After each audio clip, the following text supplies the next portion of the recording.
মিশরের মধ্যে দুইটা সিনা রয়েছে, একটা হলো দক্ষিণ সিনা, একটা হলো উত্তর সিনা। এই সাউথ সিনাতে, দক্ষিণ সিনাতে তুর পাহাড়টি অবস্থিত, 2285 মিটার উঁচু। এই তুর পাহাড়ের কসম কেটেছেন কে? তাওরাতের মতো পবিত্র কিতাব আল্লাহ রাব্বুল আলামিন মুসা আলাইহিস সালামকে দিয়েছে। কিছু কাঠের তক্তার মধ্যে লিখে দিয়েছেন, মুসা এগুলো নিয়ে যাও, এগুলোর মধ্যে নূর রয়েছে, হেদায়েত রয়েছে, বুরহান রয়েছে। মুসা আলাইহিস সালাম ভাবলেন, আমি কত ওজন ওজন জিনিস কাঁধে নিয়ে ঘুরি, আমার জন্য এটা এত হালকা। মুসা আলাইহিস সালাম হালকা ভেবে কাঠের তক্তাগুলো কাঁধে নিবে থাক দূরের কথা, উনি নোয়াতেই পারছে না, এত ওজন।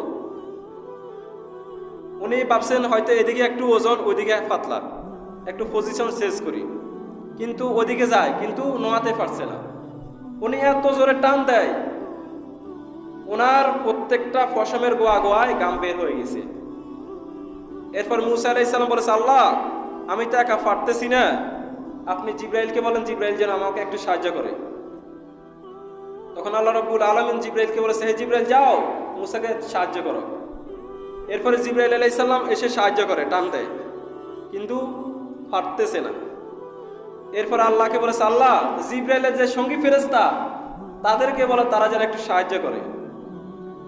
এরপরে জিব্রাইলের সমস্ত সঙ্গী ফেরেশতা এসে টান দেয়, এই কাঠের হালকা হালকা তক্তাগুলো নাতে পারছে না।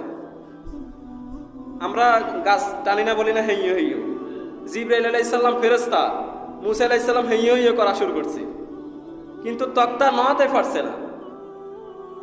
আল্লাহ রাব্বুল আলামিন মুসা আলাইহিস সালামকে বলেছে, মুসা জিব্রাইলের কোনো প্রয়োজন নাই, জিব্রাইলের যে সঙ্গী ফেরেশতা রয়েছে তাদের কোনো প্রয়োজন নাই, এবার তুমি একাই এই তক্তাগুলি নিতে পারবে। আসলে মুসা এই কাঠের ওজন না, কাঠের মধ্যে যে কোরআন রয়েছে, যে বাণী রয়েছে, বাণীটা কার? আসলে এই বাণীটার ওজন, আমি এই জিনিসটা বোঝানোর জন্য এই তক্তাকে ওজন করেছি, এবার তুমি নিয়ে যাও। মুসা আলাইহিস সালাম এবার হাত দিয়ে নিজে নিয়ে গেলেন। সুবহানাল্লাহ। তার মানে এই তাওরাত কিতাব তুর পাহাড়ের উপর মুসা আলাইহিস সালামের উপর নাজিল করেছেন কে?